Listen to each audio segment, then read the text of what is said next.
the importance of working from the inside out when it comes to relationships. For the most part, if you get into a relationship that hasn't sorted with somebody that hasn't sorted themselves out on the inside, spiritually, emotionally, even intellectually,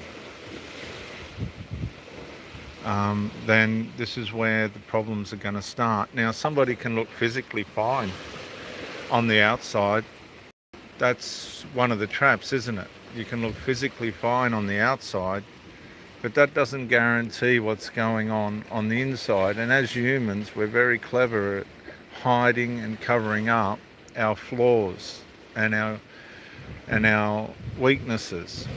But what happens is we can't maintain that for very long. In other words, we can get somebody in to a relationship with us, but that doesn't guarantee that we're going to be able to remain in an unauthentic state. Now, this is complicated because this is what therapists and counselors and psychiatric places and mental health places are all trying to sort out now. They're all trying to sort out the do's and the don'ts, the ins and the outs of why relationships fail, while people feel the way they do and what's happening out there. And I've brought up in these talks something that many of you that are listening to this might not be aware of, and that is that we have a fallen, sinful nature. That's a nature of which works against us, an evil, sinful nature inside of us that wants to harm and undo and ruin anything positive in our lives, in our choices, in the way that we think, and in the way that we love sometimes. Now, if we have our spirituality mixed up, we'll get it wrong. If we have emotions and traumas and things that haven't been dealt with in our lives, we're going to get it wrong. If we have intellectual problems, that may not necessarily make things wrong, but it'll definitely be challenging, because if our intellectual understanding isn't aligned with the basics of the integrities and authenticities and characteristics of a relationship, then our intellect will fool us as well. But then with relationships is attraction, physical attraction, because physical attraction can be very deceptive. Particularly, you'll hear a lot of stories about girls getting physically attracted to big, strong looking roguey men, only to find themselves soul tied to a person that's just not going to do the right thing by them. And this will go on for years and years, and they'll swap from one to the next, and the next thing you know, their life's gone by and they're wondering what happened, and they're old and wrinkly, with nothing, and wondering what do I do now? So attraction's something that we need to be very careful of, and this is why you can't rush into relationships too quickly. You have to be very careful how you're going to connect yourself and who you're going to connect yourself with. It's not a game. On the other hand, for men, I know this personally, I don't take any notice of physical attraction. I'm not interested in physical attraction. I'm interested in acceptable attraction and acceptable character and personality. The rest of it's just what you got to be careful of, because if you get caught up with someone that's got character flaws that will surface, it just sabotages everything. So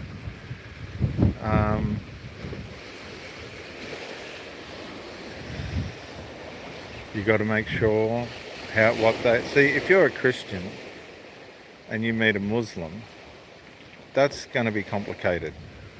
Okay, that's just going to be complicated. That's the spiritual part. The emotional part. If you're gentle and you meet a person that's hard, that's going to be complicated, isn't it? That's going to be complicated. But the hard person might come across as gentle at first, only to manifest their hardness later. If you're intellectually high and you meet somebody that's intellectually low, that's going to be complicated, very complicated. Doesn't mean it's going to be impossible, it just means it's going to be complicated. And if your physicalities, I've never really worried about physicalness. I've always been an athletic, active, extremely active person, but I've had relationships with people that are not as active as what I am, that are interested in other things. So there is, what's it called? You can negotiate things when you're having a relationship, and sometimes opposites attract, but that doesn't necessarily mean that opposites will last. So you can negotiate things, and you can, you know, have different ways in which you're going to live in that and be. But if you can come to an agreement and work these things out between each other, then you'll be okay. But it's the authenticity. See, if you're authentic with somebody, then you've got a chance. It's the sinful, evil side of things where people aren't authentic or aren't being honest and not doing what they're supposed to do that's difficult, because it's hard to deal with people that aren't honest and people that lie and people that are going to deceive you and cheat you and hurt you and harm you.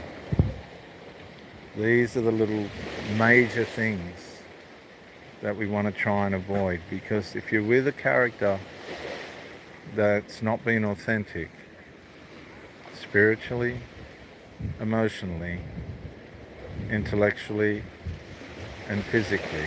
See, some people will pretend that they're physically fit. They can, you know, temporarily make themselves physically fit, but if they're not disciplined at that, and you are, and they've deceived you into thinking that they are, only to find out that they're actually not, then that can be very, very complicated as well, because it's unauthentic. Life can have different circumstances that change things. People can change spiritually. I remember when I was young, I wasn't very spiritual at all. I knew there was something inside me that was crying out, but it wasn't until later in life, when I became a Christian, that changed. Now that could have been dramatic if I was married. If a lot of, say, take the Jehovah's Witnesses for instance, there's people that have been happily married, and then the Jehovah's Witnesses have come along and one of the people in the family's been converted, and then everything changes through a spiritual experience. So there's things that can change, there's things that we can negotiate. What's another example? Somebody might be very, very kind, and something unauthentic might happen to them, and the next thing, there's this nastiness that comes out, but it's an ingrained nastiness that was lying dormant, and now it just won't go away. Well, that's where mental health and all this other stuff comes into play. So there's variations. There's a lot of variations. Somebody might be intellectually successful, and then something might happen to them and they don't want to be intellectual anymore. I can remember when I was doing my doctorate, I would be studying and reading, and man, we had to write thousands and tens of thousands or hundreds of thousands of words, and then one day something inside me just went, stop and go and live, and I did. So there's all ways in which people can change, and there's all ways in which these things can be negotiated and worked out, but there's also ways in which people change and and it can bring divide, and you have to be prepared for this. See, we're not culturalized to understand that relationships can fail, and we're not designed to swap and change. So we need to start from the inside out and look at the inside of the person that we're interested in or that we're with. That's what we need to do. And if we fail to do that, then that's when it's going to get complicated and difficult, and hurt is going to take over us. So I just want to remind you, check yourself spiritually. Check yourself emotionally. What could be some hurts in there that you need to confront and let go? Check yourself intellectually. Are you really where you should be? Is the stuff that you're putting into your mind constructive? Is it really going to help you, or is it just going to hinder you? And check yourself physically. Are you really where you should be physically? And if you're not, be kind to yourself. Just be gentle and take small steps and help yourself physically as well. These are the little things that are big things and make all the difference for the person that you're with. And remember, always be authentic in your transparency and never hide stuff that shouldn't be hidden. It's a beautiful day, isn't it? This is Dr. Jason W. Morrison, Theologist, New South Wales, Australia. And before I go, I just want to remind you, just know that there's a nature inside you that wants to bring you undone, that wants you to make bad choices. Just know. And that nature wants rules. So don't fight it, let it flow. But just know by your integrity that just guard yourself with integrity and authenticity, and you should be okay. Because our sinful, evil nature will not bend or bow to morals or rules. It will overtake all that and leave you standing there damaged. Just be aware of that.